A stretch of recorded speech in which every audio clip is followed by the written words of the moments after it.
നിഗമശതസഹസ്രേണ ഭാസ്യമാനം അസ്പഷ്ടം ദൃഷ്ടമാത്രേ പുനരുരുഷാത്മകം ബ്രഹ്മതത്വം തത്സാവദ്ധാരി സാക്ഷാത് ഗുരുഭവനപുരേ ഹന്ത ഭാഗ്യം ജനാനാം. ഗുരുവായൂരപ്പന്റെ തിരുമുമ്പിൽ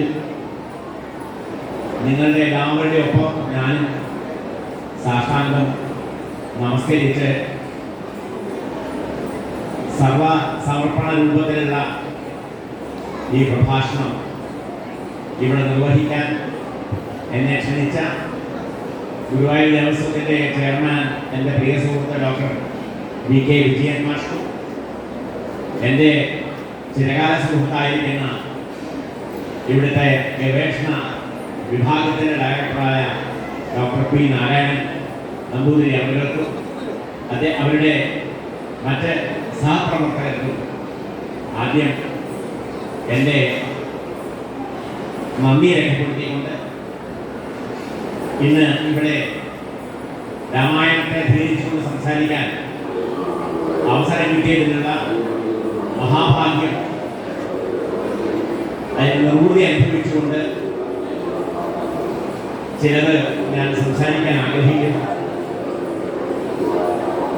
ഗുരുവായൂരപ്പന്റെ നാരായണീയം ശ്ലോകം നിങ്ങൾക്കൊക്കെ അറിയാവുന്ന ശ്ലോകമാണ് ഞാനിവിടെ ചൊല്ലിയത്. രാമായണത്തിലെ ഒരു പ്രഭാഷണം തുടങ്ങുമ്പോൾ അതിൻ്റെ ആദ്യത്തിലെ നാരായണീയത്തിൻ്റെ ശ്ലോകത്തിന് എന്താ പ്രസക്തി എന്ന് ചിലരെങ്കിലും ചിന്തിച്ചിട്ടുണ്ടാവും. ഭാഗവതവും ശ്രീമദ് ഭാഗവതവും ഭാഗവതത്തിൻ്റെ സാരസംഗ്രഹമായിരിക്കുന്ന നാരായണീയും ഇത് രണ്ടും ഭഗവത് സ്വരൂപങ്ങളായിട്ടുള്ള കൃതികളാണ്. ശ്രീമദ് ഭാഗവതാഖ്യോയം പ്രത്യക്ഷ കൃഷ്ണയേവഹി എന്നാണ് കൃഷ്ണന്റെ ശ്രീകൃഷ്ണ ഭഗവാന്റെ ശബ്ദസ്വരൂപമായിട്ട് ആണ് നാരായണീയവും ഭാഗവതത്തിൽ നിലകൊള്ളുന്നത്. നാരായണീയം രാമായണത്തെ പോലെ തന്നെ നിഗമ സഹസ്രം കൊണ്ട് നിർഭാസ്യമാനമാണ്. അതാണല്ലോ ആദ്യത്തെ ശ്ലോകത്തിൽ പറയുന്നത്. നിഗമ നിർഭാസ്യമാനം സാന്ദ്രാനന്ദാവബോധാത്മകം അനുഭവിതം ദേശകാലാവധിഭ്യാം നിർമുക്തം നിത്യമുക്തം നിഗമശതസഹസ്രേണ നിർഭാസ്യമാനം. നിഗമശതം, നിഗമം എന്ന് പറഞ്ഞാൽ വേദമാണ്. വേദമന്ത്രങ്ങൾ നിരവധി ആയിരക്കണക്കിനുള്ള വേദമന്ത്രങ്ങളുടെ സാരമാണ് നാരായണീയമായിട്ട് രൂപപ്പെട്ടത്. കാരണം എന്താ, ആ സാരം ഭഗവാൻ ഗുരുവായൂരപ്പനാണ്. വേദത്തിന്റെ പ്രതിപാദ്യം എന്ന് പറയുന്നത് സാങ്കോപാംഗമായി പൂർണ്ണമായി അത് ഗുരുവായൂരപ്പനാണ്. ഇത് തന്നെയാണ് രാമായണത്തിൽ പറയുന്നത്. രാമായണത്തിൽ തുടങ്ങുന്ന സമയത്ത് തന്നെ വാൽമീകി മഹർഷിയാണല്ലോ രാമായണം രചിച്ചത്. ആദ്യത്തിൽ തന്നെ പറയുന്നത് വേദവേദ്യേ പരേ പുംസി ജാതേ ദശരഥാത്മജേ വേദ പ്രാചീനസാദാസി സാക്ഷാത് രാമായണാത്മന. വേദത്തിന്റെ പരമപ്രമേയമായിരിക്കുന്ന ആ പരപുരുഷൻ മഹാവിഷ്ണു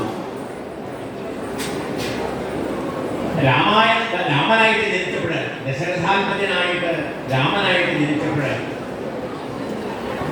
വേദമന്ത്രങ്ങളെല്ലാം തന്നെ ആയിരക്കണക്കിനുള്ള വേദമന്ത്രങ്ങൾ അതെല്ലാം തന്നെ രാമായണത്തിലെ 24,000 ശ്ലോകങ്ങളായിട്ട് പരിഗണിച്ചു എന്നാണ് ഈ പറഞ്ഞ ശ്ലോകത്തിൽ. അപ്പോ നാരായണീയത്തിൽ ഭഗവാനെ കുറിച്ച് പറയുന്നത് രാമായണത്തിൽ ഭഗവാനെ കുറിച്ച് പറയുന്നത് രണ്ടും ഒന്നാണ്. ഒരു വ്യത്യാസവും ഇല്ല. അങ്ങനെയുള്ള രാമായണം അത് നിങ്ങൾക്കറിയാവുന്നതുപോലെ 4 വേദങ്ങളും എഴുതപ്പെട്ടതിന് ശേഷം പിന്നെ ഈ ലോകർക്ക് കിട്ടിയ ഏറ്റവും വിശിഷ്ടമായ സാഹിത്യകൃതിയാണ് വാൽമീകി രാമായണം. ആദികാവ്യം എന്നാണ് അതിന് പറയുന്നത്. ആദികാവ്യമായിട്ടുള്ള രാമായണം അത് എഴുതിയ വാൽമീകി ചരിത്രവും ഇതിഹാസവും കഥകളൊക്കെ പറയുന്നത് പോലെ നമ്മുടെ പ്രസിദ്ധമായിട്ടുള്ള പുരാണങ്ങളും ഇതിഹാസങ്ങളൊക്കെ പറയുന്നത് പോലെ ആദ്യം അദ്ദേഹം കാട്ടാളനായിരുന്നു. കാട്ടാളൻ പിന്നെ പുറ്റായി മാറി. രാമനാമ ജപം കൊണ്ട് പുറ്റായി മാറി. ആ പുറ്റിൽ നിന്ന് സംസ്കൃതനായിട്ടുള്ള ഋഷി ഉണ്ടാവുകയും വാൽമീകി ഋഷി ഉണ്ടാവുകയും ആ ഋഷി പിൽക്കാലത്ത് സമുചിതമായ സന്ദർഭത്തിൽ കവിയായി തീരുകയും ചെയ്തു.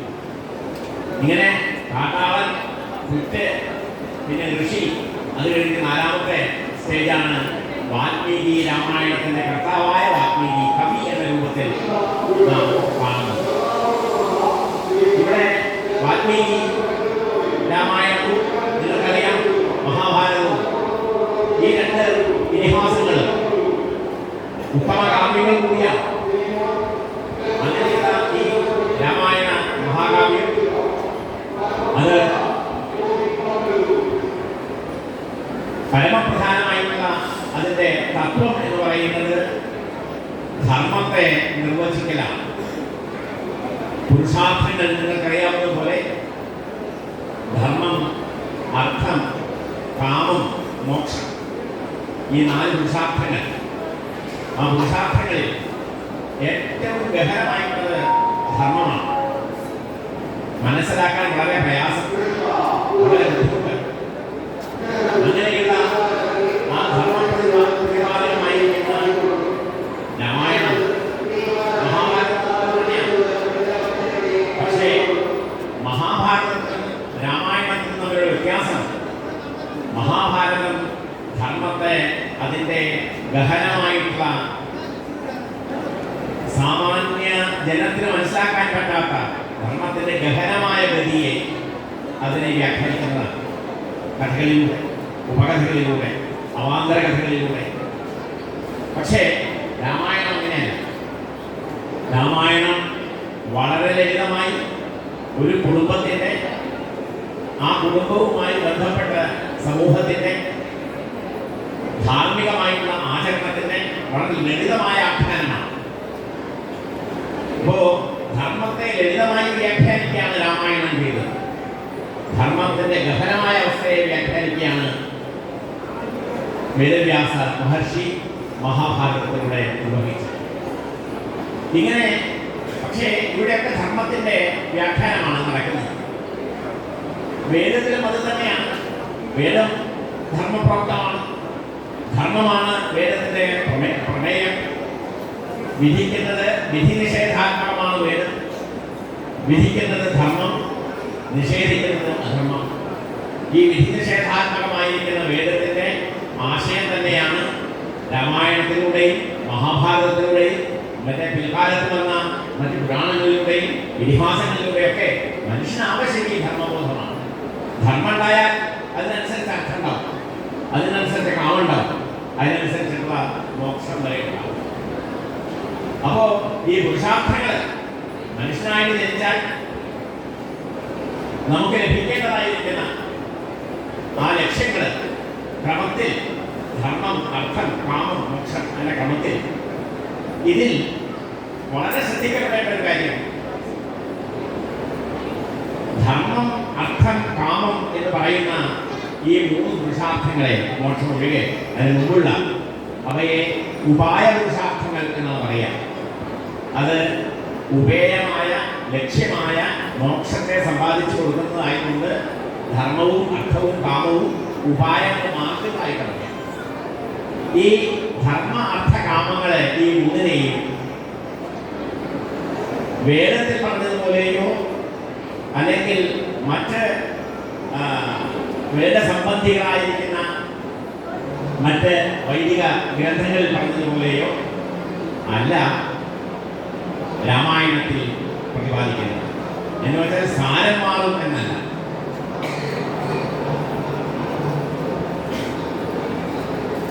മറിച്ച് അതിൽ പ്രതിപാദിക്കുന്ന വിഷയത്തെ വേദത്തിന്റെ സാരമായിരിക്കുന്ന ഉപനിഷത്തിനെ ആധാരമാക്കി ഉപനിഷത്തിൽ പറയുന്ന സനാതനമായിരിക്കുന്ന പുരുഷാർത്ഥങ്ങളുടെ കുറിച്ചുള്ള സമീപനം, ആ തത്വത്തെ ആവിഷ്കരിക്കുക എന്നുള്ളതാണ് വാൽമീകി രാമായണത്തിൽ ചെയ്തത്. രാമായണം മൊത്തമായി അതിൻ്റെ കഥ, വാൽമീകിയുടെ കഥ പരിശോധിച്ചാൽ പിന്നീട് അധ്യാത്മരാമായണവും മറ്റ് രാമായണവും ഒക്കെ പിൽക്കാലത്തുണ്ടായതാണ്. ആദ്യകാലത്തുണ്ടായത്, ഏറ്റവും ആദ്യം ഉണ്ടായത് വാൽമീകി രാമായണം. അപ്പോൾ ഇതിൽ ആദ്യമായിട്ട് വളരെ നൂതനമായ ഒരാശയം എന്ന് പറയാൻ കഴിയുന്ന ഒന്ന്, രാമായണത്തിലെ ഈ സമീപനം, ധർമ്മത്തോടുള്ള സമീപനം. ധർമ്മം മാത്രമല്ല, ധർമ്മം, അർത്ഥം, കാമം, ഇത് മൂന്നിനോടുള്ളതായിരിക്കുന്ന സമീപനം. ആ സമീപനം ഞാൻ നേരത്തെ പറഞ്ഞ ഉപനിഷത്തിനെ ആധാരമാക്കിയിട്ടുള്ളതാണ്.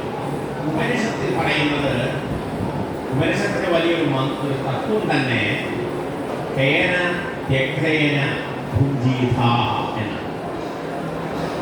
ത്യജിച്ച് ഭുജിക്കുക എന്നുള്ളത്, ത്യാഗാത്മകമായി ഭുജിക്കുക, ത്യജിച്ചുകൊണ്ട് ഭോഗിക്കുക. ഭോഗം, ആനന്ദം അനുഭവിക്കുന്നത് ത്യാഗത്തിലൂടെ ആയിരിക്കണം. ത്യാഗമാണ് ഭോഗത്തിന്റെ നിദാനം എന്ന് ത്യജിച്ച് ഭുജിക്കുക എന്നുള്ള ഈ ത്യാഗമുണ്ടല്ലോ. രാമന്റെ വംശത്തെ കുറിച്ച് വർണ്ണിക്കുമ്പോൾ കാളിദാസൻ മുതലായ മഹാകവികളൊക്കെ ത്യാഗായ സംഹൃതാത്മാന സത്യായ മിതഭാഷണ യശസേ ഉദഗീഷണ പ്രജായൈ ഗൃഹവേദിന എന്നൊക്കെ വർണ്ണിച്ചിട്ടുണ്ട്. ആദ്യം പറയുന്നതാണ് ത്യാഗായ സംഹൃതാത്മാന. ത്യാഗത്തിനായിട്ട് എല്ലാം സമ്പാദിക്കുക, സമ്പാദിക്കുന്നതൊക്കെ മറ്റുള്ളവർക്ക് കൊടുക്കാനായിട്ട്.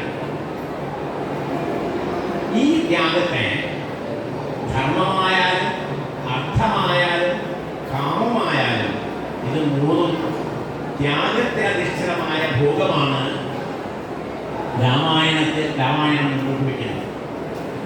ഈ ആശയത്തെയാണ് രാമകഥ, രാമായണ കഥ വാൽമീകി വളരെ വിസ്തരിച്ച് പ്രതിപാദിക്കുന്നത്. അത്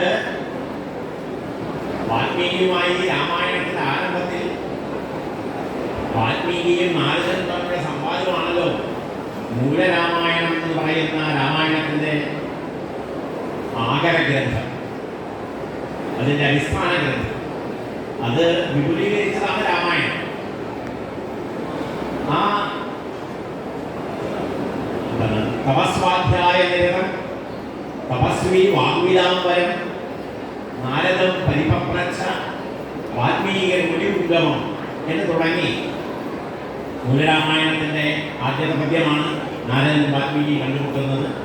നാരദനോട് വാൽമീകി ചോദിക്കുകയാണ്, ഈ ലോകത്തിൽ പൂർണ്ണസ്മിൻ സാമ്പ്രതം ലോകേ ഗുണവാൻ കശ്ച വീര്യമാണ്, ഗുണവാനായിട്ടുള്ള വീര്യവാനായിട്ടുള്ള ധർമ്മജ്ഞനായിട്ടുള്ള കൃതജ്ഞനായിട്ടുള്ള സത്യവാദി, സത്യം മാത്രം അതിനെ ആശ്രയിക്കുന്നതാണ്. ദൃഢവ്രത, ഒരു വ്രതം സ്വീകരിച്ചാൽ അതിനെ ഒരു കോട്ടവും വരാതെ മുന്നോട്ട് കൊണ്ടുപോകുന്നതാണ്. ഇത്രയും ഭീമാനായ ആള്, ഒരു മഹാപുരുഷൻ വേറെ ആരാണുള്ളത്? ആരെയാണ് നമ്മൾ അങ്ങനെ ഒരാളെയായിട്ട് സ്വീകരിക്കേണ്ടത് എന്ന് ചോദിക്കുമ്പോൾ നാരദൻ യാതൊരു സംശയമില്ലാതെ വാൽമീകിയുടെ ചോദ്യത്തിന് മറുപടി പറയുന്നത് ശ്രീരാമചന്ദ്രൻ എന്നാണ്. അപ്പോൾ ഇവിടെ ഞാൻ പറഞ്ഞുകൊണ്ടുവന്നത്, വാൽമീകിയുടെ ഉള്ളിൽ ഈ പറഞ്ഞ ഈ രാമന്റെ ഈ കഥ, രാമനെ കുറിച്ചുള്ള ഈ ചിന്ത തിരികൊടുത്തു വിട്ടത് നാരദ മഹർഷിയാണ്. അത് കഴിഞ്ഞ് രാമായണം എഴുതുന്നതിന് മുമ്പ്, രാമായണം ശരിയായിട്ട് പ്രായോഗികമായി എഴുതി തുടങ്ങുന്നതിന് മുമ്പ്, ആദ്യത്തെ ശ്ലോകം ഉണ്ടാവുന്നതിന് മുമ്പ്, അതായത് മാനിഷാദ പ്രതിഷ്ഠാന്തോഗമശാശ്വതി സമാനത കേൾക്കണ്ടാവും. അവിടുന്നാണല്ലോ പ്രകൃതിയിൽ നടക്കുന്ന വലിയൊരു അധർമ്മത്തിനോട് വാൽമീകി സന്ധിയില്ലാതെ എന്താ പറയുക ധാർമ്മിക രോഷത്തോടു കൂടി അതിനെ എതിരേൽക്കുന്നതാണല്ലോ നമ്മൾ ആദ്യത്തെ ശ്ലോകത്തിൽ കാണുന്നത്. അധർമ്മത്തിനോടുള്ള അസഹിഷ്ണുത കവിയുടെ ഋഷിയുടെ അവിടെ അതിന് മുമ്പ് ഭരദ്വാജാതി ശിഷ്യന്മാരോട് കൂടി വാൽമീകി സന്ധ്യാവന്തനത്തിനായിട്ട് തമസാതീർത്ഥത്തിലേക്ക് വരുന്നു. അവിടെ വരുന്ന സമയത്ത് ഭരദ്വാജനോട് പറയാണ് അകർദ്ദമമിതം തീർത്ഥം ഭരദ്വാജ നിശാമയ. ഹേ ഭരദ്വാജ, ഈ തീർത്ഥമുണ്ടല്ലോ, ഈ തമസാതീർത്ഥം, തമസാ നദിയിലെ ജലം, അത് പരിപാവനമായിട്ടുള്ളത്. എങ്ങനെയാണ് തിരിക്കുന്നതെന്ന് ചോദിച്ചാൽ ശ്ലോകത്തിന്റെ ഉത്തരാർത്ഥത്തിൽ അതിന്റെ എല്ലാ ഭംഗിയോടും കൂടി പറയാണ് രമണീയം പ്രസന്നാംബു സന്മനുഷ്യമനുഭൂയ. രമണീയം പ്രസന്നാംബു, കാണാൻ അതിമനോഹരം, വളരെ തെളിമയുള്ളത്. എങ്ങനെ? സജ്ജനങ്ങളുടെ ഹൃദയം പോലെ.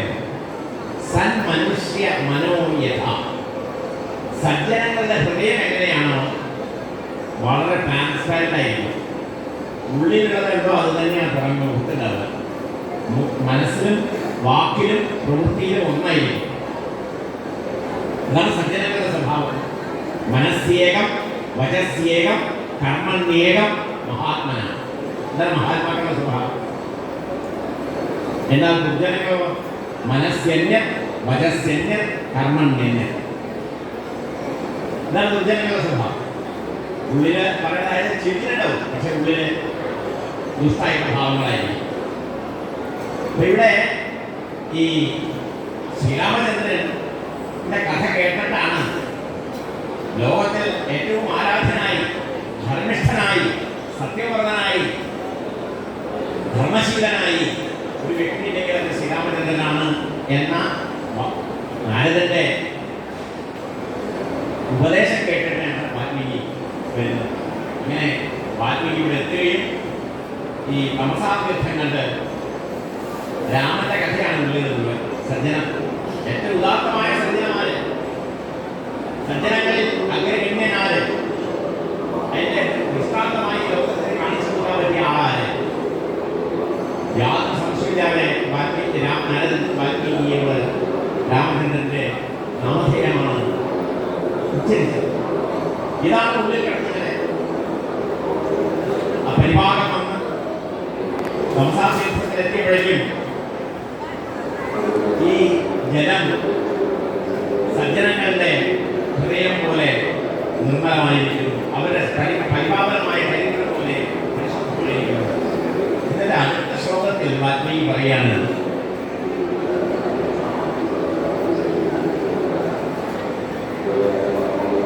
ന്യസ്യതാം കലശസ്ഥാത ദീയതാം വൽക്കലം മമ ഇതമേ വാമഗ്രാഹിഷ്യേ തമസാതീർത്ഥം.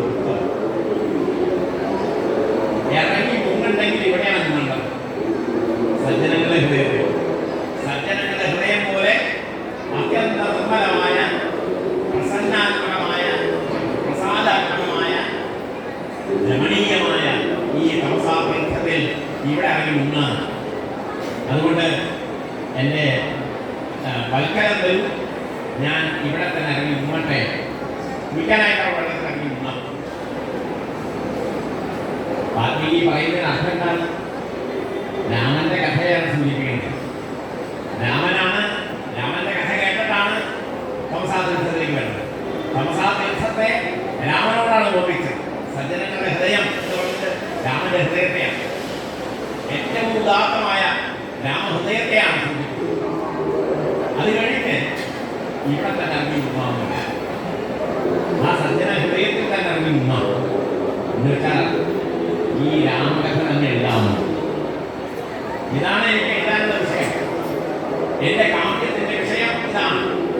അതുകൊണ്ട് ഇത് തന്നെ എഴുതാം എന്ന് പറഞ്ഞുകൊണ്ട് ആ എഴുതാനുള്ള തീരുമാനം തമസാതീർത്ഥത്തിൽ മുങ്ങുക എന്ന വ്യാജേന തമസാ ഗംഗാതീർത്ഥം പോലെ പരിപാവനമായ പരിശുദ്ധമായ രാമചരിത്രത്തിൽ ഇറങ്ങി മുങ്ങുകയാണ് വാൽമീകി തന്റെ ശബ്ദാർത്ഥത്തിലോ. ഇതാണ് രാമായണത്തിന്റെ ചുരുക്കം. ഞാൻ നേരത്തെ പറഞ്ഞു, വേദം മുന്നോട്ട് വയ്ക്കുന്ന വേദത്തിന്റെ പരമമായ തത്വം, വേദാന്തം എന്ന് പറയുന്നത്, വേദത്തിന്റെ രഹസ്യത്തെയാണ് വേദാന്തം എന്ന് പറയുന്നത്.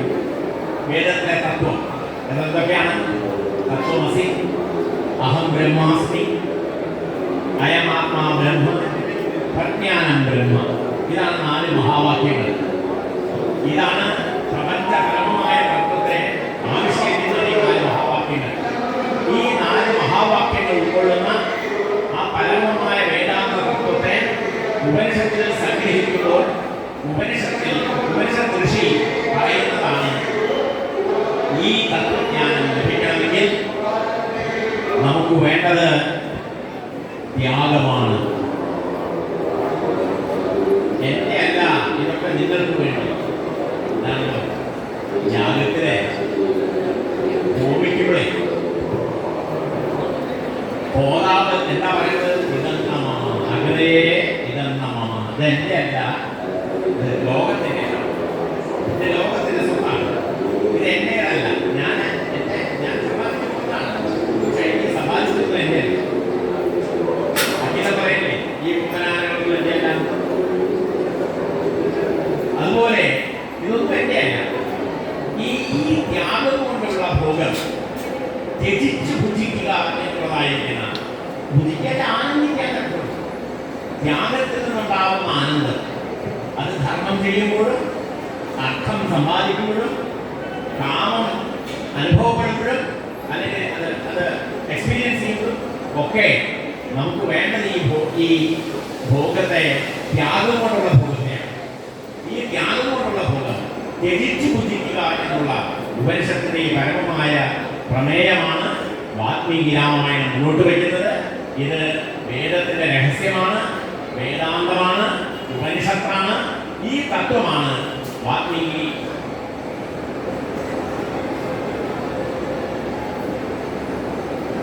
പറയുന്നത്.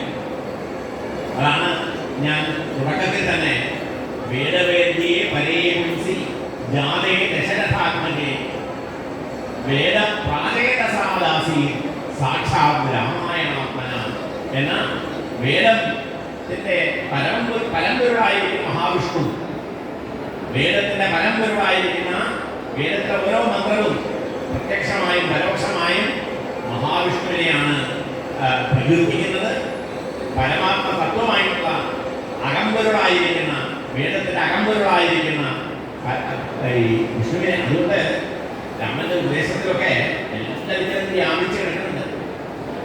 വാൽമീകി രാമായണം ഒരു ഭക്തി കാവ്യം എന്ന നിലയിലല്ല വാൽമീകി എഴുതിയത്. കാരണം അന്ന് ഭക്തിക്ക് ഇന്ന് കാണുന്ന ഒരവസ്ഥയായിട്ടില്ല. ഭക്തി രൂപപ്പെട്ട് വരുന്നുള്ളൂ. ഭക്തി അതിന്റെ ശാസ്ത്രീയമായിട്ടുള്ള ഘടനയിൽ ഇപ്പോ ഭാഗവതമൊക്കെ എഴുതാനായപ്പോഴേക്കും, ഭാഗവത കഥയൊക്കെ എഴുതി വന്നപ്പോഴേക്കും എന്ന് ഡൈച്ചാൽ ഭക്തിക്ക് തന്നെ പല വിഭാഗങ്ങളൊന്നും നവവിധ ഭക്തി എന്നൊക്കെ പറയുന്ന ശ്രവണം, കീർത്തനം, വിഷ്ണു സ്മരണം, പാദസേവനം എന്നൊക്കെ നിങ്ങൾ കേട്ടിട്ടുണ്ടല്ലോ, പ്രസിദ്ധമാണ്. അപ്പൊ ഇങ്ങനെ ഭക്തിക്ക് അതിൻ്റെതായ ലക്ഷണങ്ങളും അതിന്റെ വിഭാഗങ്ങളും അതിന്റെ സ്വരൂപവും ഒക്കെ കിട്ടിയിരുന്നു പിൽക്കാലത്ത്. പക്ഷെ അന്നൊന്നും ആയിട്ടില്ല. വേദത്തിൽ ഭക്തി എന്ന വാക്ക് തന്നെ ഇല്ല. വേദത്തിൽ ഭക്തി എന്നല്ല പറയാം. വേദത്തിൽ ഭക്തിക്ക് ഉപാസന എന്നാണ് പറയുന്നത്. ഉപാസന, അങ്ങനെ ഉപാസന എന്ന് പറയുന്ന ആ ഭക്തി, വേദത്തിലെ ഭക്തി ക്രമത്തിൽ വളർന്ന് അത് വളരാൻ പ്രത്യേക കാരണമുണ്ട്. അതായത് ആദ്യ ഘട്ടങ്ങളിൽ വേദത്തിലെ കർമ്മങ്ങളൊക്കെ പറഞ്ഞിട്ടുണ്ട്. യാഗാദി കർമ്മങ്ങൾ നമുക്കൊക്കെ അറിയാം. അശ്വമേധയാഗം, കാമേഷ്ടിയാഗം, അങ്ങനെ പല യാഗങ്ങളെ കുറിച്ച് നിങ്ങൾ കേട്ടിട്ടുണ്ടാവും. പക്ഷെ ഈ യാഗങ്ങളൊക്കെ ഫലം തരും. പക്ഷെ ആ ഫലം നിലനിൽക്കുന്നത് ഉറപ്പ് വേദം തരുന്നില്ല. പുത്രൻ ഉണ്ടാവും, പക്ഷെ ഉണ്ടായ പുത്രൻ നിലനിൽക്കുമോ? അത് വേദം പറയട്ടെ. ഇതുപോലെ പല ദിക്കിലും വേദം പറയുന്ന ആ കർമ്മങ്ങൾ അനുഷ്ഠിച്ചു കഴിഞ്ഞാൽ അതിന് ഫലമുണ്ട്. പക്ഷേ ആ ഫലത്തിന് ചിലപ്പോൾ അതിന് ശുദ്ധി കുറവുണ്ട്. ഇങ്ങനെ പലതരത്തിലുള്ള പ്രശ്നങ്ങൾ അതിന് കർമ്മങ്ങളുണ്ട്. അതുകൊണ്ടാണ് ഋഷിമാരെല്ലാം കർമ്മം വേണ്ടാന്ന് വെക്കുന്നില്ല. കർമ്മം ചിത്തശുദ്ധിക്ക് ആവശ്യമാണ്. ശങ്കരാചാര്യരോട് പറയുന്നല്ലോ, ചിത്തശുദ്ധിക്ക് കർമ്മണ ജായതേ ഭക്തി എന്ന് പറയുന്നതിൽ ആദ്യം കർമ്മം ചെയ്യണം എന്ന് പറയുന്നത് കർമ്മം നിഷ്കാമമായിട്ട് ത്യാഗബുദ്ധിയോടുകൂടി കർമ്മം ചെയ്യുമ്പോൾ മനസ്സ് ശുദ്ധമാവും. അപ്പൊ മനഃശുദ്ധിക്ക് ആവശ്യം. പക്ഷേ അതിൻ്റെ അപ്പുറത്ത് കർമ്മത്തിനൊന്നും ചെയ്യാൻ കഴിയും. അതുകൊണ്ടാണ് ഋഷിമാര് കർമ്മത്തിനെ സബ്സ്റ്റിറ്റ്യൂട്ട് ചെയ്യാൻ മറ്റെന്തുണ്ട് എന്ന് അന്വേഷിക്കുന്നത്. അങ്ങനെയാണ് ഉപാസന എന്ന് പറയുന്നത് കണ്ടെത്തുന്നത്. അങ്ങനെ കർമ്മത്തിൽ നിന്ന് ഉപാസനയിലേക്ക്, ഉപാസനയിൽ നിന്ന് ജ്ഞാനത്തിലേക്കാണ് ഋഷിമാർ പോകുന്നത്. അതുകൊണ്ടാണ് വേദം ത്രികാണ്ഡമാണെന്ന് പറയുന്നത്. കർമ്മകാന്ഡം, ഉപാസനാകാന്ഡം, ജ്ഞാനകാന്ഡം. കർമ്മകാന്ഡം ബ്രാഹ്മണങ്ങൾ, ഉപാസനാകാന്ഡം ആരണ്യകങ്ങൾ, ജ്ഞാനകാന്ഡം ഉപനിഷത്ത്. ഇതാണ് 3 കാണ്ഡങ്ങൾ. അപ്പൊ മനുഷ്യൻ അവന്റെ ശാശ്വതമായ ലക്ഷ്യം, അതായത് ശാശ്വതമായ ആനന്ദം, ദുഃഖങ്ങൾ നമുക്ക് എങ്ങനെയും തരണം ചെയ്യും. ദുഃഖങ്ങൾ തരണം ചെയ്യാൻ എന്താണ് വഴി? ശാശ്വതമായ ആനന്ദം ഉണ്ടാവുക എന്നുള്ള വേറെ വഴിയില്ല. ശാശ്വത ആനന്ദം ഈ കാണുന്ന പ്രപഞ്ചത്തെ ഏതെങ്കിലും വസ്തു നമുക്ക് തരുമോ? ഈ വേദങ്ങൾ പറയുന്ന യാഗാദി കർമ്മങ്ങൾ ചെയ്താലും ശാശ്വതമായിട്ടുള്ള ആനന്ദം ഉണ്ടാവുണ്ടോ? വേദം ഉറപ്പ് പറയുന്നില്ല. വേദം പറയുന്നത് നിങ്ങൾക്ക് ഫലം ഉണ്ടാവും, കർമ്മം ചെയ്താൽ ഫലം ഉണ്ടാവും. എല്ലാ കർമ്മങ്ങൾക്കും ഫലമുണ്ട്. പക്ഷേ ഫലം ശാശ്വതമല്ല. അപ്പോൾ ശാശ്വതമല്ലാതെ വരുമ്പോൾ ശാശ്വതമായ അതിലേക്ക് എത്താൻ എന്താണ് വഴി? ശാശ്വതമായ ഫലങ്ങൾ ഉണ്ടാവാൻ എന്താണ് വഴി? ആ വഴിയാണ് ഈശ്വര സാക്ഷാത്കാരത്തിനുള്ള ഉപാസന എന്ന് പറയുന്ന വേദത്തിന്റെ 2ാമത്തെ കാണ്ഡം, അതായത് ആരണ്യകങ്ങൾ നിർവഹിക്കുക. അരണ്യങ്ങളിൽ വെച്ച് എഴുതപ്പെട്ട ഈശ്വര സ്തോത്രങ്ങളെയാണ് ആരണ്യകങ്ങൾ എന്ന് പറയുന്നത്. വേദമന്ത്രങ്ങൾ തന്നെ ഈശ്വര വിഷയകമായിട്ട് മനുഷ്യൻ ഭക്തിയിലേക്ക് തിരിയുന്നതിൻ്റെ ആദ്യ ചുവടാണ് നമ്മൾ വേദത്തിൽ കാണുന്ന ഉപാസന എന്ന് പറയുന്നത്. അത് ക്രമത്തിൽ വേദകാലഘട്ടം കഴിഞ്ഞ് രാമായണം, മഹാഭാരതം മുതലായുള്ള ഇതിഹാസങ്ങൾ അത് രചിക്കപ്പെട്ടതോടുകൂടി ഈ ഉപാസന കുറേയുടെ ഭക്തിയുടെ രൂപത്തിലേക്കുണ്ട്. പക്ഷേ അപ്പോഴും ഭക്തി ഇന്ന് നാം കാണുന്ന ഭാഗവതം മുന്നോട്ട് വയ്ക്കുന്ന, നാരായണീയം മുന്നോട്ട് വയ്ക്കുന്ന, ജ്ഞാനപ്പാലം മുന്നോട്ട് വയ്ക്കുന്ന, ഹരിനാമകീർത്തനം മുന്നോട്ട് വയ്ക്കുന്ന അത്തരത്തിലുള്ളതായിരിക്കുന്ന ഭക്തി കാവ്യങ്ങൾ, ഭക്തി സാഹിത്യ കൃതികൾ മുന്നോട്ട് വയ്ക്കുന്ന ആ രീതിയിലുള്ള ഭക്തി അന്നുണ്ടായിരുന്നില്ല. അതുകൊണ്ടാണ് വാൽമീകി രാമായണവും വായിച്ചു കഴിഞ്ഞിട്ട് നമുക്ക് അധ്യാത്മരാമായണം, സംസ്കൃതത്തിലെ അധ്യാത്മരാമായണം വായിക്കുമ്പോൾ വളരെ വ്യത്യാസമുണ്ട്. കാരണം അവിടെ വാൽമീകി രാമനെ വിഷ്ണുവിന്റെ അവതാരമായി കണ്ടിട്ട് സൂചിപ്പിച്ചിട്ടൊക്കെ ഉണ്ടെങ്കിലും അതിൽ കൂടുതലായിട്ട് ഒരു ഭക്തിപരമായിട്ടുണ്ടായിരിക്കുന്ന ഒരു ആഖ്യാനമല്ല വാൽമീകി രാമായണത്തുള്ളത്. രാമൻ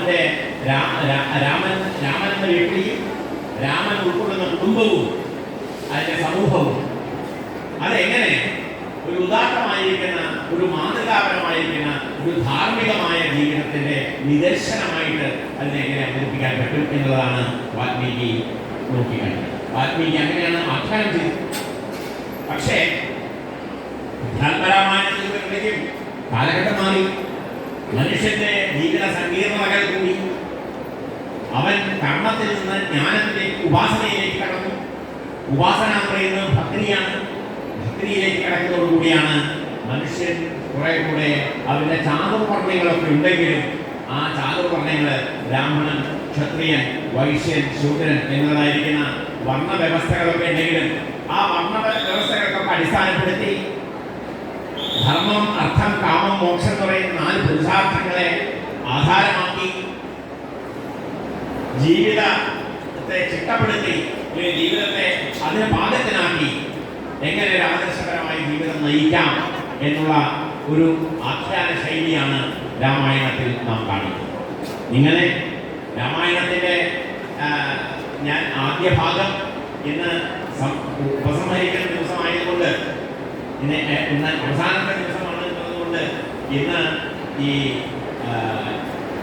രാമായണത്തിലെ അതിൻ്റെ ആധ്യാത്മികമായിരിക്കുന്ന, അതിൻ്റെ താത്വികമായ വിഷയങ്ങളെ കുറിച്ചൊന്ന് പരാമർശിച്ചുകൊണ്ട് വേണം ബാക്കി കാര്യങ്ങൾ പറയാൻ എന്ന് പറഞ്ഞിട്ടുള്ളത് കൊണ്ടാണ് ഞാൻ അത് ആമുഖമായി രാമായണത്തിൻ്റെ വിഷയങ്ങളെ കുറിച്ച് സൂചിപ്പിച്ചത്.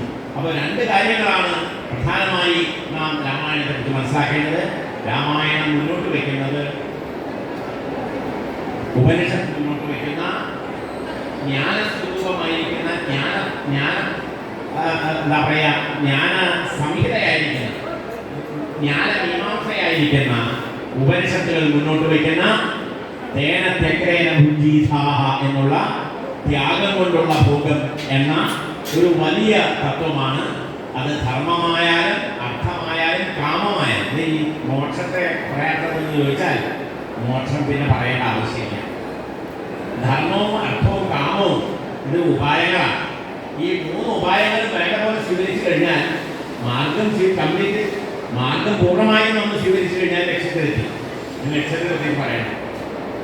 ഈ മൂന്നും ലക്ഷ്യസാധകമാണ്. ലക്ഷ്യത്തെ സാധിപ്പിക്കുന്നതാണ് ധർമ്മവും അർത്ഥവും കാമവും.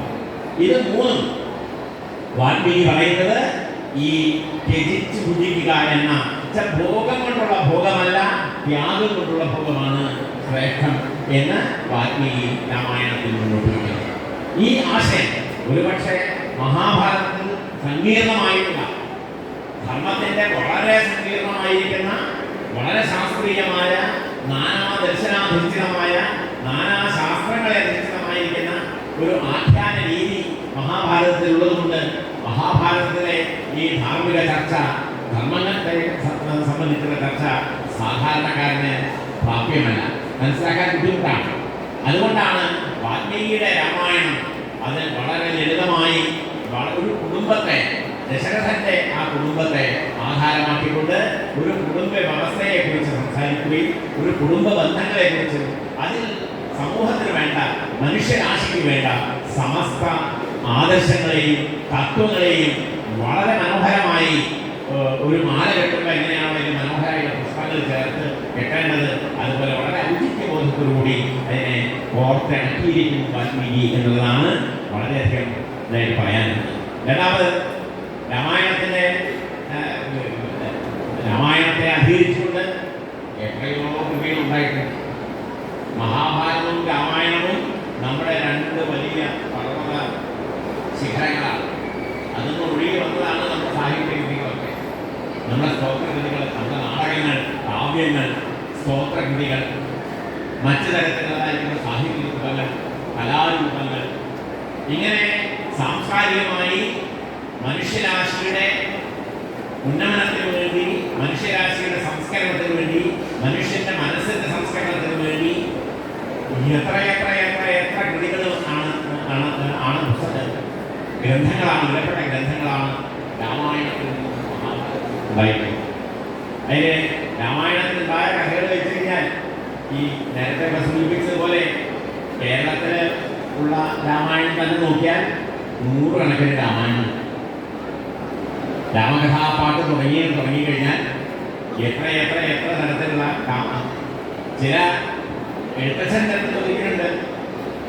മറ്റേ വൈദേഹിയെ കാട്ടിലേക്ക് പോകുന്ന സമയത്ത് കാട്ടിലേക്ക് വരണ്ട എന്ന് പറയുന്ന സമയത്ത് രാമനോട് വൈദേഹി ചോദിക്കുന്നുണ്ട്, എത്ര രാമായണങ്ങൾ എഴുതി കഴിഞ്ഞു, ആ രാമായണങ്ങളിലൊക്കെ രാമൻ സീതയെ കൊണ്ടാണ് പോകുന്നത്, സീതയെ ഉപേക്ഷിച്ചിട്ടില്ല. പിന്നെ നിങ്ങൾക്ക് മാത്രമല്ല എന്നെ സ്വീകരിക്കാൻ വിഷമം, എന്നെ കൊണ്ടുപോകാൻ വിഷമം. ഇത് ചുരുക്കം എത്രയോ രാമായണങ്ങൾ ഉണ്ടായി കഴിഞ്ഞു, എത്രയോ രാമായണങ്ങൾ. അപ്പൊ കേരളീയ രാമായണങ്ങൾ എന്താണ് അതൊന്നും പറയാൻ ഇപ്പോൾ നേരമില്ല, ഒരുപാട് നേരം വൈകുകയും ചെയ്തു. വാൽമീകി രാമായണം മൂലമായിട്ട് ആദ്യത്തെ രാമായണ കഥ, അതിന് മുമ്പ് രാമകഥ ഉണ്ടായിരുന്നു. അതുകൊണ്ടാണല്ലോ നാരദ മഹർഷി വാൽമീകിയുടെ ചോദ്യത്തിന് ഉത്തരമായിട്ട് രാമന്റെ കഥ പറഞ്ഞു കൊടുത്തത്. അപ്പോൾ രാമകഥ അന്ന് പ്രചാരത്തിലുണ്ട്, എല്ലാവർക്കും അറിയാം. വേദത്തിന്റെ ഉത്തരകാണ്ഡത്തിലെ കൃതികളിൽ പലതിലും ആരണ്യകളിലും ഉപനിഷത്തുകളിലൊക്കെ കഥയുടെ പരാമർശങ്ങളുണ്ട്, ധർമ്മശാസ്ത്ര ഗ്രന്ഥങ്ങളിലുണ്ട്, പിൽക്കാലത്തുണ്ടായ വേദാന്ത കൃതികളിലൊക്കെ പലതിലും പരാമർശങ്ങളുണ്ട്. അങ്ങനെ രാമകഥ ധാരാളം പരാമർശിക്കപ്പെട്ടു.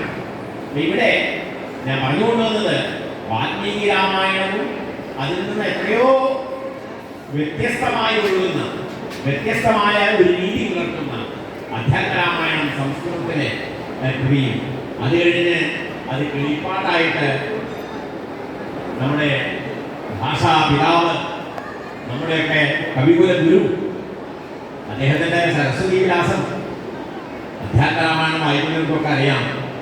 എത്ര അനായാസേനയാണ് അദ്ദേഹം പ്രാർത്ഥിക്കുന്നത് തന്നെ. എനിക്ക് ഒരു തടസ്സമില്ലാതെ പദാവലി ഇങ്ങനെ ഒഴുകണേന്നാണ്, ഗംഗാ പ്രവാഹം പോലെ അങ്ങനെ ഒഴുകണേന്ന്, നിർഗളമായിട്ട് ഒഴുകണേ എന്നാണ് അദ്ദേഹം പ്രാർത്ഥിക്കുന്നത്.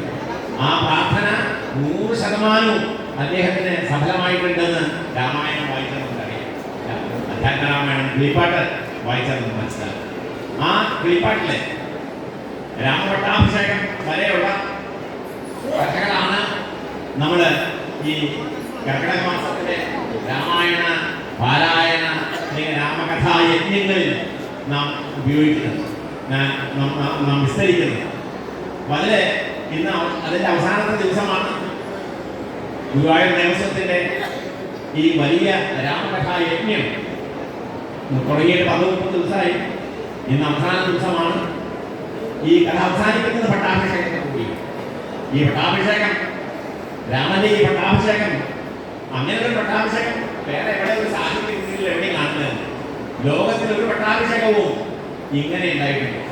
അത്രയും മനോഹരമായ 30 കോടി ദേവതമാരിൽ സന്നിഹിതരായിട്ടുള്ള അത്രയും മഹനീയമായ ഒരു പട്ടാഭിഷേകം. അത് രാമകഥ വർണ്ണിച്ചു വരുമ്പോൾ എഴുത്തച്ഛൻ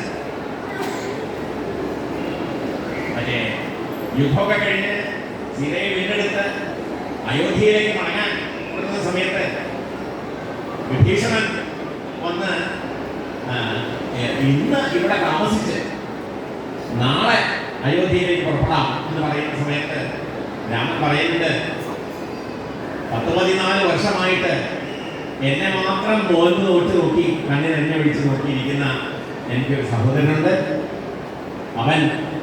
അവൻ്റെ വ്രതം പൂർണ്ണമായും അനുഷ്ഠിച്ചുകൊണ്ട് ആ 14 വർഷം തികയുന്ന ദിവസം അത് അത് അത് അത് തികയുന്ന ദിവസത്തിന് പിറ്റേ ദിവസം ഞാൻ അവിടെ എത്തിയില്ലെങ്കിൽ അവൻ തീരെ ചാടിയിരിക്കും. അതുകൊണ്ട് എനിക്ക് ഒരു സുഖങ്ങളും ഇപ്പോൾ വേണ്ട. വളരെ വിഭീഷണൻ പറയുന്നത് ഇവിടെ മേളിക്കാം എന്നാണ്. അതായത് മേളിക്കാം എന്ന് പറഞ്ഞാൽ നമുക്കറിയാലോ, ആഘോഷിക്കാം. ലെറ്റ് us celebrate എന്ന് പറയില്ലേ, നമുക്ക് ആഘോഷിക്കാം. പക്ഷെ രാമൻ ആഘോഷത്തിന് മുകളിലല്ല. രാമൻ വ്രതത്തിലാണ്, 14 സംവത്സരമായിട്ടുള്ള വ്രതത്തിലാണ്. അതുപോലൊരു വ്രതം അനുഷ്ഠിച്ചുകൊണ്ടിരിക്കുകയാണ് ഭരതൻ. അയോധ്യയിലെ അയോധ്യാഭരണം എന്ന് പറയുന്ന, സാകേതത്തിന്റെ ഭരണം എന്ന് പറയുന്ന ഒരു വലിയ വ്രതം അനുഷ്ഠിച്ചുകൊണ്ട് സന്യാസ ദീക്ഷ സ്വീകരിച്ച് നന്ദിഗ്രാമത്തിൽ തൻ്റെ ആശ്രമത്തിൽ ജീവിക്കുകയാണ്. ആ ഭരതന്റെ അടുത്ത് ചെന്ന് അവനെ ആശ്വസിപ്പിക്കുകയാണ് എൻ്റെ ആദ്യത്തെ കർമ്മം. അതിനേക്കാളും വലിയൊരു കൃത്യവും എനിക്ക് നിർവഹിക്കാനില്ല. അമ്മമാരെ കാണൽ പോലുമല്ല, തൻ്റെ പ്രായമായ അമ്മമാരെയോ ഗുരുജനങ്ങളെയോ ഒന്നുമല്ല, അവരെയൊക്കെ കാണുന്നതിന് മുമ്പ് ഭരതൻ ഈ 14 വർഷം തനിക്ക് വേണ്ടിയാണ് ഈ ക്ലേശം മുഴുവൻ അനുഭവിച്ചത് എന്നുള്ള, അതുകൊണ്ടാണ് ആ ഭരതന്റെ അടുത്തേക്ക് എത്താനുള്ള വ്യഗ്രത. അത് വളരെ മനോഹരമായിട്ട് വർണ്ണിച്ചത്. ഇപ്പോൾ പറയാനുള്ള ഇതൊക്കെ കവിദാസ് ആഗ്രഹം ധരിച്ചുകൊണ്ട് പറയേണ്ടതാണ്. അതിനൊന്നും സമീപിക്കാനുള്ളത് ആ സാഹസത്തിന് മുതിരുന്നില്ല. പക്ഷേ രാമൻ വലിപ്പറയുണ്ട് വിഭീഷണനോട്, എന്നെ സൽക്കരിക്കുന്ന പോലെയാണ് എൻ്റെ അഞ്ജനന്മാരും ഭക്തന്മാരുമായിരിക്കുന്ന എൻ്റെ കൂടെയുള്ള ഈ രാക്ഷസ ശ്രേഷ്ഠൻ്റെ വിഭീഷണന്റെ സഹചാരികളായിട്ട് പലരും തന്നെ യുദ്ധത്തിൽ സഹായിച്ചു. പിന്നെ കവീന്ദ്രന്മാരുണ്ട്, വാനരശ്രേഷ്ഠന്മാരുണ്ട്. അവരൊക്കെ എന്നെ ഈ യുദ്ധത്തിൽ ജയിക്കാൻ അവരുടെയൊക്കെ സഹായം കൊണ്ടാണ് ഞാൻ ജയിച്ചത്. അവരെയൊക്കെ പ്രീതിപ്പെടുത്താന്നുള്ളത് വളരെ ആവശ്യമാണ്. അതുകൊണ്ട് അവരെ പ്രീതിപ്പെടുത്തിയാൽ എന്നെ പ്രീതിപ്പെടുത്തിയ ഫലമായി എന്ന് പറഞ്ഞുകൊണ്ട് അവരെ പ്രീതിപ്പെടുത്തണം. അങ്ങനെ പിറ്റേ ദിവസം രാമൻ അവിടെ നിന്ന് എഴുന്നള്ളുന്നു അയോധ്യയിൽ നിന്ന്. അപ്പോൾ കൃഷ്ണൻ പറയുന്നത് പോകാനായിട്ട് പുഷ്പക വിമാനമുണ്ട്, അത് വരുത്താം എന്ന് പറയുമ്പോൾ ശരി അങ്ങനെ ആവട്ടെ എന്ന് പറഞ്ഞ് വിശ്വകാലം എടുത്തു. അതിൽ കയറി രാമൻ സീതയും ലക്ഷ്മണനും കയറുന്നതോടുകൂടി വിഭീഷണൻ സുഗ്രീവനോട് റെഡിയായിട്ട് കയറാൻ പറ്റും. ഇപ്പൊ രാമൻ പറയുന്നത് നിങ്ങൾ നിങ്ങളുടെ രാജ്യത്ത് പോയി ഇത്രയും ദിവസം ക്ലേശപൂർണമായ ഈ യുദ്ധത്തിന്റെ കാലഘട്ടമായിരുന്നു. വലിയ ബുദ്ധിമുട്ടുകൾ നിങ്ങൾ എനിക്ക് വേണ്ടി സഹിച്ചു, വളരെ ക്ലേശങ്ങൾ എനിക്ക് വേണ്ടി നിങ്ങൾ സഹിച്ചു. അതുകൊണ്ട് നിങ്ങൾ തിരിച്ചുപോയി അവിടെ സുഖമായിട്ടുള്ള ജീവിതം നിങ്ങളുടെ രാജ്യങ്ങളിൽ പോയി, നിങ്ങളെ വലിയ ഭരണാധിപന്മാരൊക്കെയാണ്, നിങ്ങളൊക്കെ അവിടെ പോയി അവിടെ സുഖമായി ജീവിക്കൂ എന്ന് പറയുന്ന സമയത്ത് ഇവർ രണ്ടുപേരും, സുഗ്രീവനും വിഭീഷണൻ, ഇവർ രണ്ടുപേരുമാണല്ലോ രാമന്റെ ഈ സന്ദർഭകാരികളായി ഈ ആപത്ത് കാലഘട്ടത്തിൽ രാമന്റെ ഒപ്പം നിന്ന രണ്ട് വലിയ ഭക്തന്മാർ. അവർ രണ്ടുപേരും പറയാണ്, ഇല്ല നിങ്ങൾ അങ്ങയുടെ കൂടെ വന്ന് കൗസല്യ മാതാവിനെയും മറ്റു മാതാക്കളെയൊക്കെ കണ്ട് എല്ലാവരുടെയും വിജനങ്ങളൊക്കെ കണ്ട് പട്ടാഭിഷേകം എന്ന് പറയുന്ന ആ വലിയ പുണ്യ കർമ്മം അതിന് സാക്ഷിയായി അതെല്ലാം കണ്ട് തിരിച്ചു വരാൻ ആഗ്രഹിക്കുന്നു എന്ന് പറയുന്നു.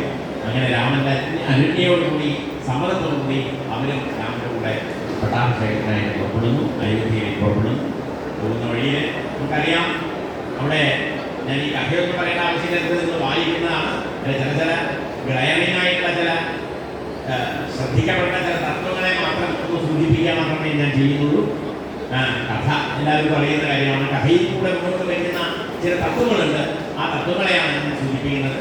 അത് കഴിഞ്ഞ് പിന്നെ യുദ്ധക്കളം കാണിക്കുന്നുണ്ട്. അവിടെ വെച്ചിട്ടാണ് രാവണനെ വധിച്ചത്, അതുപോലെ മറ്റേ കുംഭകർണനെ വധിച്ചത്, ഇന്ദ്രജിത്തിനെ വധിച്ചത്, ഇങ്ങനെയുള്ള സ്ഥലങ്ങളൊക്കെ കാണിച്ചു കൊടുക്കുന്നു സീതയ്ക്ക്. പിന്നെ അവിടുന്ന് ക്രമത്തിൽ പോയി രാമേശ്വരം, ആ വൃദ്ധങ്ങളിലൂടെ ഒന്നുകൂടി സഞ്ചരിക്കുകയാണ്. ആകാശത്തിലൂടെ ആണെങ്കിൽ എല്ലാം മനസ്സുകൊണ്ട് ആ വൃദ്ധങ്ങളില് രാമേശ്വരം രാമൻ തന്നെ പ്രതിഷ്ഠിച്ച ശിവന്റെ വലിയ പുണ്യ സങ്കേതമാണ്. അവിടെ വെച്ചാണ് വിഭീഷണനെ രാമൻ കണ്ടെത്തുന്നത്. ആദ്യം രാമനെ കാണാനായി വിഭീഷണൻ വരുന്നത്. താൻ ആ ഭക്തൻ തന്നെ പൂർണ്ണമായി തൻ്റെ കൂടെ നിന്നുകൊണ്ട് സഹകരിക്കാം എന്ന് പറഞ്ഞ് വിഭീഷണൻ വന്നത് അവിടെയാണ്. അവിടെ മറ്റേ രാമേശ്വരത്ത് ആ സേതു കിട്ടിയിട്ടുണ്ട്. ആ സേതുവിന്റെ മനോഹരമായ വർണ്ണനയുണ്ട്. ആ സേതുബന്ധം, സേതു അത് കേവലം യാദൃശ്യമായ കാര്യമല്ല, വളരെ പുണ്യമായ ഒന്നാണ് ഈ സേതുവിന്റെ ദർശനം എന്ന് രാമൻ പറയുന്നത്.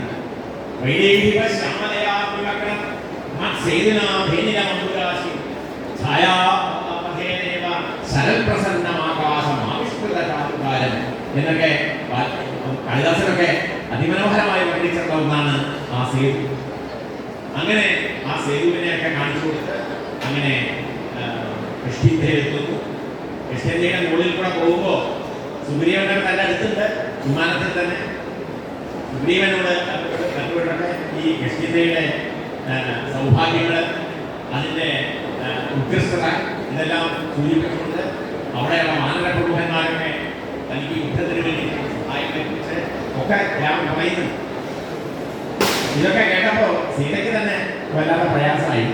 എത്രയോ കാലമായിട്ട് ഇവിടുത്തെ ഈ നമ്മുടെ കൂടെ ഈ മാനവശ്രേഷ്ഠന്മാരൊക്കെ അവരൊക്കെ നമ്മുടെ കൂടെയാണല്ലോ, അവരുടെ ഭാര്യമാരൊക്കെ ഇവരെ തിരിച്ചറിയില്ലേ. നമുക്കിവിടെ ഇറങ്ങിയിട്ട് താരയെയും മറ്റേ വാനരന്മാരുടെ ധാരകളെയും ഭാര്യമാരെയും ഒക്കെ കൂട്ടി നമുക്ക് പോവാമെന്ന് പറയും. അങ്ങനെ അവിടെ ഇറങ്ങി. അങ്ങനെ അന്ന് പുറപ്പെട്ടത് ആദ്യം ഇറങ്ങുന്നത് കിഷ്കിന്ധയിലാണ്. അങ്ങനെ കിഷ്കിന്ധയിൽ ഇറങ്ങി ഇവരെ എല്ലാവരെയും കൂട്ടി, വാനരമുഖന്മാരുടെ ഭാര്യമാരെയൊക്കെ കൂട്ടി അവരൊക്കെ വിമാനത്തിൽ വന്ന് പരസ്പരം സല്ലാപം ചെയ്ത് അങ്ങനെ മനോഹരമായ വർണ്ണനകളൊക്കെ. അത് കഴിഞ്ഞ് അവിടുന്ന് നേരെ ഭരദ്വാജിന്റെ ആശ്രമത്തിലേക്ക് പോകും. യമുനാ നദീ തീരത്താണ് ഭരദ്വാജാശ്രമം. ആ ഭരദ്വാജൻ വളരെ അദ്ദേഹം തന്റെ ദൃഷ്ടി കൊണ്ട് രാമന്റെ കൂടുതൽ കഥകൾ മനസ്സിലാക്കിയിരിക്കും. രാമനോട് എത്തി അദ്ദേഹത്തെ ഒന്നിക്കുന്നു. അന്ന് അവിടെ താമസിക്കണമെന്ന് ഭരദ്വാജൻ അവിടെ താമസിക്കുന്നു. അപ്പോൾ കഥകളെല്ലാം പറയുന്നു. രാമന് പ്രധാനമായിട്ട് അറിയേണ്ടത് അയോധ്യയിൽ അമ്മമാർ, ഗുരുജനങ്ങൾ, മറ്റ് പൗരപ്രമുഖന്മാർ, ഇവരൊക്കെ നാരീജനങ്ങൾ, ആശ്രമവാസികൾ, രാജകുടുംബത്തിലെ അംഗങ്ങൾ, ഇവരൊക്കെ സുഖമായിരിക്കുന്നില്ലേ എന്നറിയാം. അതെല്ലാം ഭരദ്വാജൻ എന്ന് മനസ്സിലാക്കി ഭരദ്വാജൻ എല്ലാവരും ക്ഷേമമായിരിക്കുന്നു എന്ന് ഭരദ്വാജൻ രാമനെ ആശ്വസിപ്പിച്ച് അന്ന് അവിടെ താമസിച്ച് ആ താമസിൽ തന്നെ രാമൻ ഹനുമാനെ കുറിച്ച് പറയുന്നുണ്ട്. ഗുഹനെ പോയി ഗുഹനോട് ഇതേവരെ നടന്ന കഥകളൊക്കെ പറയാം. തന്റെ പ്രിയ സുഹൃത്തായ ഗുഹൻ ആ ഗുഹനോട് പറയും സിംഗവേറുണ്ട് അവിടെ പോയി കാണും. അങ്ങനെ സിംഗവേറുണ്ടെന്ന് ഗുഹന്റെ അടുത്തേക്ക് ഹനുമാൻ മനുഷ്യവേഷത്തിലാണ്. അവിടെ ആദ്യം ഗുഹനെ കാണും. അതിനുശേഷം ഭരതനെടുത്ത് പോകാൻ പറയുന്നു. അപ്പൊ നേരത്തെ എത്തി ഭരതനോട് രാമനും മറ്റ് സീതാദേവി മറ്റുള്ളവരെല്ലാവരും പുഷ്പവിമാനത്തിൽ എന്ന വാർത്ത അവിടെ എത്തിക്കുന്നത് ഭരതന്റെ അടുത്ത് എത്തിക്കുന്ന ഹനുമാനാണ്. ഹനുമാനും ഭരതനും തമ്മിലുള്ള കാഴ്ചയുണ്ടല്ലോ, അത് വളരെ അത് വർണ്ണിക്കാൻ ദിവസമൊന്നും പോരാ. ഭരതനെ തപോനിധി എന്നാണ് ഹനുമാൻ സംബോധന ചെയ്യുന്നത്. തപോനിധി. അതേസമയത്ത് ഭരതൻ ഹനുമാനെ സംബോധന ചെയ്യുന്നത് ഭക്ത ശിരോമണി എന്നാണ്. ഹനുമാനേക്കാളൊരു ഭക്തനെ നമുക്ക് കാണാൻ പറ്റുമോ? സംശയമില്ല. ത്യജിച്ച് ഭുജിക്കുക എന്നുള്ളത് രാമായണത്തിലെ ഏറ്റവും ആദ്യം അവസാനം ചെയ്തത് അവർ രാമന്റെ മീരയാണോ എന്ന് സംശയം തോന്നും. അതുകൊണ്ട് തന്നെ എല്ലാം കഴിഞ്ഞ് പട്ടാഭിഷേകമൊക്കെ കഴിഞ്ഞതിന് ശേഷം പോവാൻ കുറച്ച് ദിവസം അവിടെ എല്ലാവരും താമസിക്കുന്നു. രാമന്റെ കാലത്ത് സുഖമായി എല്ലാം മറന്ന് രാമനെ ശുശ്രൂഷിച്ചുകൊണ്ട് സേവിച്ചുകൊണ്ട് ഇവരെല്ലാവരും ഈ മക്കളെല്ലാവരും അതിഥികളായി വന്ന എല്ലാവരും അവിടെ താമസിച്ച് സിംഹകാലത്ത് സമ്മാനങ്ങൾ കൊടുക്കുമ്പോൾ ഹനുമാനെ ആദ്യം കൊടുക്കുന്നത് സീത, രാമനല്ല. രാമൻ എല്ലാവർക്കും കൊടുക്കുന്നുണ്ട്. പക്ഷേ രാമൻ സീതയ്ക്ക് വളരെ വിലപ്പെട്ട ഒരു ആഭരണം കഴുത്തിട്ട് കൊടുക്കുന്നുണ്ട്. ഇത് കഴുത്തിട്ട ഉടനെ സീത അതിന്റെ ഭംഗി, അതിന്റെ അമൂല്യതയൊക്കെ കണ്ട് അത് കഴുത്തിൽ ഊരുക. അത് ഊരിയിട്ട് ആ മാലയിലേക്കും പിന്നെ രാമന്റെ മുഖത്തും ഹനുമാന്റെ മുഖത്തും മാറി മാറി. അപ്പൊ രാമൻ മനസ്സിലാവാണ് ഇത് സീത സ്വയം എന്താണ് ഈ ആഭരണം അണിഞ്ഞ് സന്തോഷിക്കുന്നില്ല. ഈ ആഭരണം ആർക്കോ തനിക്ക് വിലപ്പെട്ട, തന്റെ ഏറ്റവും അടുത്ത, മനസ്സുകൊണ്ട് ഏറ്റവും ഇഷ്ടപ്പെട്ട ഒരാൾക്ക് ഈ ആഭരണം നൽകാൻ ആഗ്രഹിക്കുന്നുണ്ട് എന്ന് രാമൻ മനസ്സിലാക്കുകയും നിന്റെ ഇംഗിതം പോലെ നടക്കാൻ നീ ചെയ്തോ, ആരും തടയാനില്ല എന്ന് പറയുകയാണ്. അങ്ങനെ ആ മാല ഹനുമാന്റെ സീതയാണ് ആദ്യം ഹനുമാൻ. അത് കഴിഞ്ഞ് അത് അങ്ങ് കൊടുക്കണതാണ്. അത് കഴിഞ്ഞ് രാമൻ വിളിച്ച് ഇനി എന്താണ്, എന്ത് വരാണ് വേണ്ടതെന്ന് ഹനുമാൻ ചോദിക്കാൻ. ഇനി എന്താ എന്താ ചോദിച്ചോളൂ, എന്ത് ചോദിച്ചാൽ തരാം. വരം ചോദിക്കാൻ പറയും. രാമായണത്തിന് നമ്മുടെ കണ്ണുനീരോടുകൂടി അല്ലാതെ വായിക്കാൻ പറ്റാത്ത ഭാഗമല്ല. മറ്റേ ദശരഥന്റെയും രാമന്റെയും കൗസല്യമായ അമ്മമാരുടെയും ഒക്കെ ദുഃഖങ്ങൾ നമ്മൾ പലതും ക്ലേശങ്ങളൊക്കെ കണ്ടിട്ടുണ്ടെങ്കിലും നമ്മൾക്ക് സങ്കടത്തിന്റെ കണ്ണുനീരാണോ സന്തോഷത്തിന്റെ കണ്ണുനീരാണോ എന്ന് പറയാൻ പറ്റാത്ത ചില സന്ദർഭങ്ങൾ രാമായണത്തിൽ വേർതിരിച്ച് നമുക്ക് പറയാൻ കഴിയാത്ത. അതിലൊന്നാണ് രാമായണത്തിലെ ഈ ഹനുമാനോട് ചോദിക്കുന്ന ഈ സന്ദർഭം. ഹനുമാൻ കൃതമസ്തകാഞ്ജലി അങ്ങനെ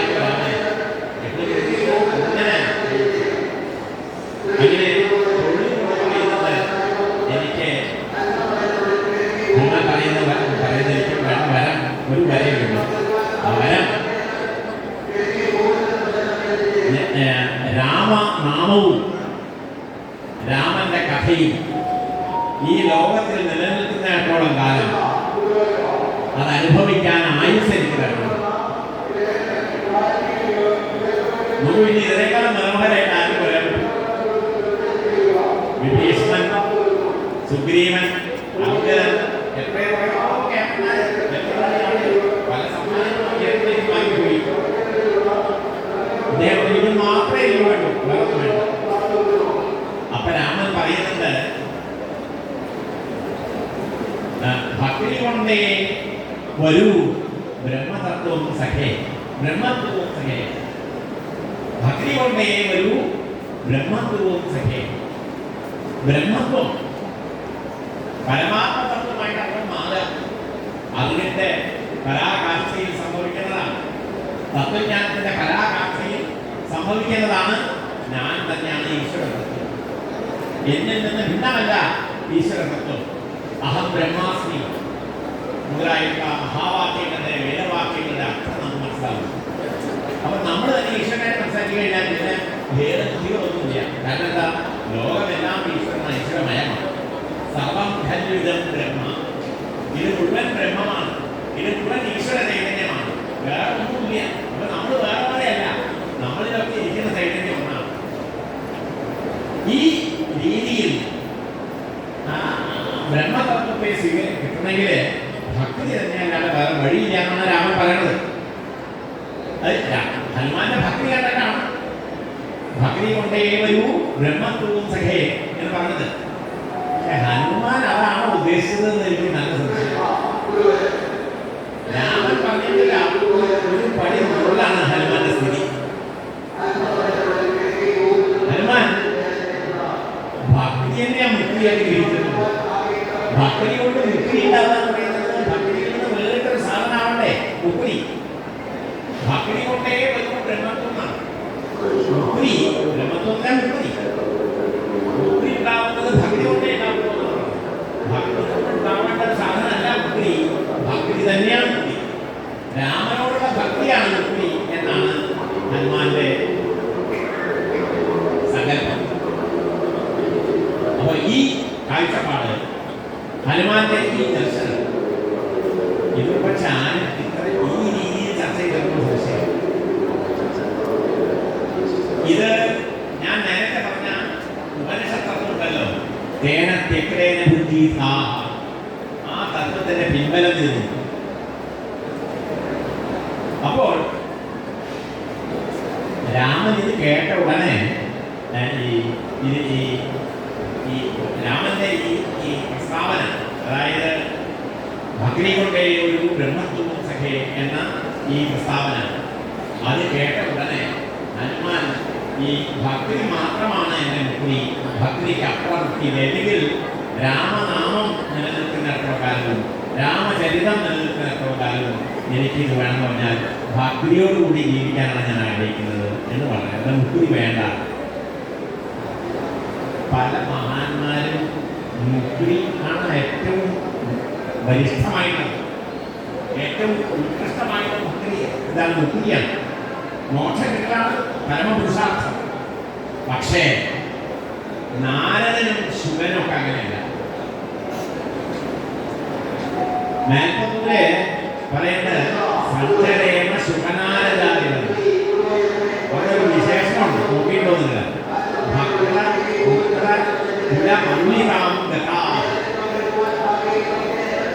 അപ്പോ മുക്തന്മാരാണെങ്കിലും ഭക്തകുലത്തിലെ അവതംസങ്ങളായിട്ടാണ് ഇവരെ പറയുന്നത്. മുക്തന്മാരാണ്, പക്ഷെ അവർ മുക്തന്മാരായിട്ട് ഞാൻ ആഗ്രഹിക്കുന്നു. മുക്തന്മാരായിട്ടല്ല അവർ ജീവിക്കണം. അവർ മുക്തന്മാരായിരിക്കും. കാരണം തത്വജ്ഞാനികളായി. തത്വജ്ഞാനിയായ മുക്തനായി. ഈശ്വര തത്വവും താനും തമ്മിൽ വ്യത്യാസമില്ലാന്നുള്ള ഒന്നെന്നെയാണെന്നുള്ള അദ്വയമായിരിക്കുന്ന ബോധം അത് ഉണ്ടായി കഴിഞ്ഞാൽ പിന്നെ അതിന്റെ അപ്പുറത്ത് മറ്റൊന്നുമില്ല, സംശയമില്ല. പക്ഷേ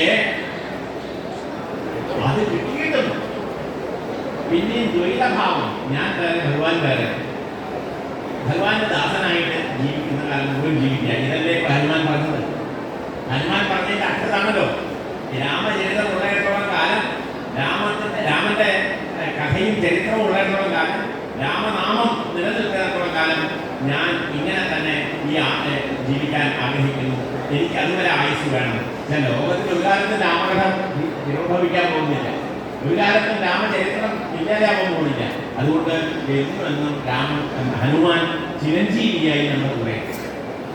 അദ്ദേഹം ഹനുമാനെ പോലെയുള്ള കഥാപാത്രങ്ങളില്ല.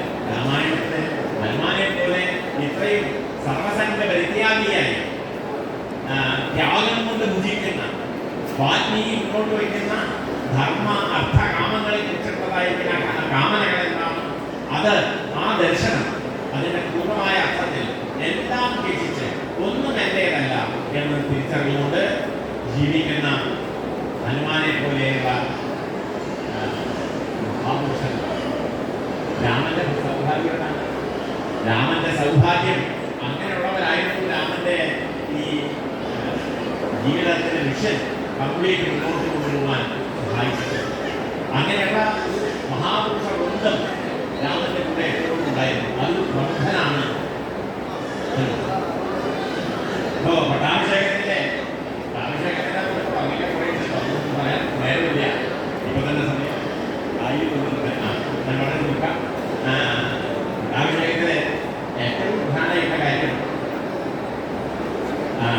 വാനര പ്രമുഖന്മാരവിടെ വന്നു ചേർന്നതിൽ അവരാണ് ദേശവിദേശങ്ങളിലൊക്കെ പോയി പല സമുദ്രങ്ങളിൽ നിന്നും പല മഹാനദികളിൽ നിന്നും തീർത്ഥങ്ങൾ സമ്പാദിച്ച് അഭിഷേകം ചെയ്യാൻ ആയിരത്തെട്ട് പുറങ്ങളിൽ ഈ തീർത്ഥം കൊണ്ടുവരുന്നത്. അത് ചന്ദന മരത്തിൻ്റെ ഇലയുണ്ടല്ലോ, മാലേയം ചന്ദന മരത്തിൻ്റെ ഇല അത് വെച്ച് മുടി വായ കെട്ടി എന്നിട്ട് സുഗന്ധമുണ്ട്. ചന്ദന പവിത്രമാണല്ലോ. അങ്ങനെ അതുകൊണ്ടാണ് അഭിഷേകം. വസിഷ്ഠനാണ് കുലഗുരു എന്നുകൊണ്ട് അഭിഷേകം ചെയ്യാൻ നേതൃത്വം നൽകുന്ന വസിഷ്ഠനാണ്. സിംഹാസനത്തിൽ ശ്രീരാമചന്ദ്രൻ ഇരിക്കുന്നു. ശ്രീരാമചന്ദ്രന്റെ അടുത്ത് സീതാദേവി, രാമനും ലക്ഷ്മണനും വിഭീഷണനും ഒക്കെ എല്ലാവരും ചില പുള്ളികളൊന്നുമല്ല. വിഭീഷണൻ എന്ന് പറഞ്ഞാൽ ശ്രീലങ്കയിലെ രാജാവാണ്. അദ്ദേഹമാണ് ഇവിടെ വന്ന് വീശുന്നത്. കൺവട്ടം പിടിക്കുന്നു, അവിടെ പിടിക്കുന്നു ശത്രുഘ്നൻ. അങ്ങനെ അതിമനോഹരമായിരിക്കുന്ന ആ മഹാവിഷ്ണുവിന്റെ അവതാരഭൂതനായിരിക്കുന്ന ശ്രീരാമചന്ദ്രന്റെ മഹാഭിഷേകം കാണാനായിട്ട് അധ്യാത്മരാമായണത്തിലെ വളരെ അതിമനോഹരമായിട്ടുണ്ട്. അതൊക്കെ പറഞ്ഞിട്ടുണ്ടായിരുന്നു. എനിക്ക് സമയമില്ല, നമുക്ക് തുടങ്ങാനുള്ള വഴി. എന്തായാലും ആ അഭിഷേകം കണ്ടവരൊക്കെ അതുകൊണ്ടാണ് വിഭീഷണൻ സുഗ്രീവൻ പറഞ്ഞത്, ഞങ്ങൾ വിശ്രമിക്കുകയൊക്കെ പിന്നെ ചെയ്തോളാം, ഇപ്പോൾ അങ്ങയുടെ കൂടെ വന്ന് ഈ അഭിഷേകം കാണുന്നതാണ്. ആ അഭിഷേകത്തിന്റെ മുഹൂർത്തത്തിൽ തുടർന്ന്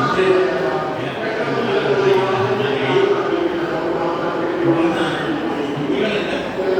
ആ സ്തുതികളൊക്കെ അതിമനോഹരമായ സ്തുതികളാണ്. പാർവതിയോടുകൂടി ശിവൻ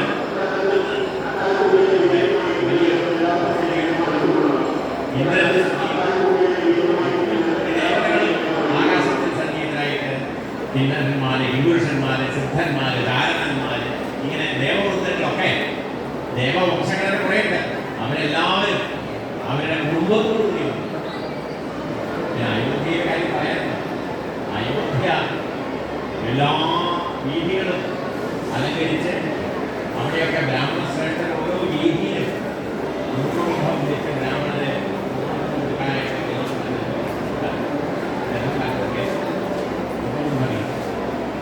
ഓരോ ഗ്രഹത്തിൻ്റെയും മുമ്പിൽ നിലവറയും നിലവിളക്കും വെച്ച് അങ്ങനെയുള്ള ഉത്സവത്തിന് അതേപോലെ ഒരു മനോഹരമായ ദിവസമാണ്. എല്ലാ രീതികളിലും ഖാദ്യങ്ങളും പേയങ്ങളും ഇഷ്ടമുള്ളവർക്ക് കുടിക്കേണ്ടവർക്ക് കുടിക്കാൻ, കഴിക്കേണ്ടവർക്ക് കഴിക്കാൻ, അങ്ങനെ ഖാദ്യങ്ങളും പേയങ്ങളുമായി വിവിധ സംഗീത സഭകൾ, നർത്തകിമാരുടെ നർത്തനങ്ങൾ, ഇങ്ങനെ അയോധ്യ നഗരം ഒരു വൈകുണ്ഠലോകം പോലെ ആനന്ദമയമായി മാറിയ ഒന്നാണ് പട്ടാഭിഷേക സമയം. ആ പട്ടാഭിഷേകം കഴിഞ്ഞ് കുറച്ച് ദിവസം കൂടെ അവിടെ ഈ അതിഥികൾ വന്നവരൊക്കെ കൂടെ താമസിച്ചു. വിഭീഷണന്, സുഗ്രീവന്, അങ്ങനെയുള്ള ആളുകളൊക്കെ. അപ്പോൾ സമയത്താണ് അവർക്ക് ഓരോരുത്തർ സമ്മാനങ്ങളൊക്കെ കൊടുത്ത് പറഞ്ഞേക്കുന്നത്. ജനങ്ങൾ ഉണ്ടായിരുന്നു, അമ്മമാര്, ബാക്കിയുള്ള അങ്ങനെ എല്ലാവരും സമ്മാനങ്ങളൊക്കെ കൊടുക്കുന്നുണ്ട്. അതിൽ ഹനുമാന്റെ സമ്മാനത്തെക്കുറിച്ചാണ് ഞാൻ നേരത്തെ സൂചിപ്പിച്ചത്. ഹനുമാൻ ചോദിച്ചു വാങ്ങിയ വരം എന്താണ്? അതാണ് രാമായണത്തിലെ ഈ പട്ടാഭിഷേകത്തിലെ ഏറ്റവും പ്രധാനമായ ഒരു സന്ദർഭം. പട്ടാഭിഷേകത്തിന് ശേഷം ശ്രീരാമചന്ദ്രൻ ഹനുമാന് നൽകുന്ന ഈ വിലപ്പെട്ട വരമാണ്. ആ ചോദിച്ച വരം എത്ര ഉത്കൃഷ്ടമാണ് എന്നുള്ളത് പ്രത്യേകിച്ച് പറയേണ്ടതില്ല. എന്നെ ശ്രുതി അവസാനം ഫലശ്രുതി പറയുന്നത്, അധ്യാത്മരാമായണത്തിലെ എഴുത്തച്ഛൻ ഫലശ്രുതി പറയുന്നത്, വൈകുണ്ഠത്തിന് എനിക്ക് 7 തരത്തിലുള്ള ആനന്ദം ഉണ്ടായോ ആ ആനന്ദമാണ് രാമന്റെ ഭരണം കൊണ്ട് അയോധ്യാവാസം ഉണ്ടായത് എന്ന് പറഞ്ഞുകൊണ്ടാണ് ആ ഭാഗം മനോഹരമായിട്ട് കിളിപ്പൈതല് ഇങ്ങനെ പാടി അത് മാലോകരെല്ലാവരും കേട്ടു. ആ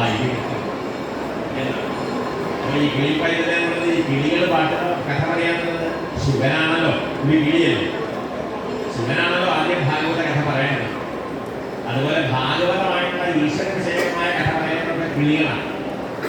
അതുകൊണ്ട് നമ്മുടെ കിളിപ്പാട്ട് മുഴുവൻ ഭക്തിപ്രസ്ഥാനത്തിന്റെ ഭാഗമാണ്. വലിയ ഭക്തിപ്രസ്ഥാനത്തിന്റെ മഹത്തരമായ ഗ്രന്ഥങ്ങൾ എല്ലാം രക്ഷിക്കപ്പെട്ടത് പലതും കിളിപ്പാട്ടിലൂടെയാണ്. അതിന്റെ കിളി ഈ ശുഭനാണ്. അല്ലെങ്കിൽ ശുഭനെ പോലൊരു പല ബ്രഹ്മർഷിയാണ്. ഇത്രയുമാണ് ഈ പട്ടാഭിഷേകത്തെ കുറിച്ച് ഇന്നിവിടെ ആമുഖമായി പറയാനുള്ളത്.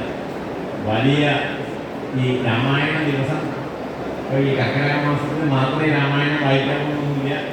രാമായണം എന്നും വായിക്കാം, എന്നും വായിക്കുന്നതാണ്. കർക്കിടക മാസം സ്വതേ കഷ്ടപ്പാടുള്ള കാലം, ഈശ്വരചിന്ത കൂടുതൽ വേണ്ട കാലമാണല്ലോ. കഷ്ടപ്പാടുള്ള കാലത്താണല്ലോ ഈശ്വരചിന്ത കൂടുതൽ.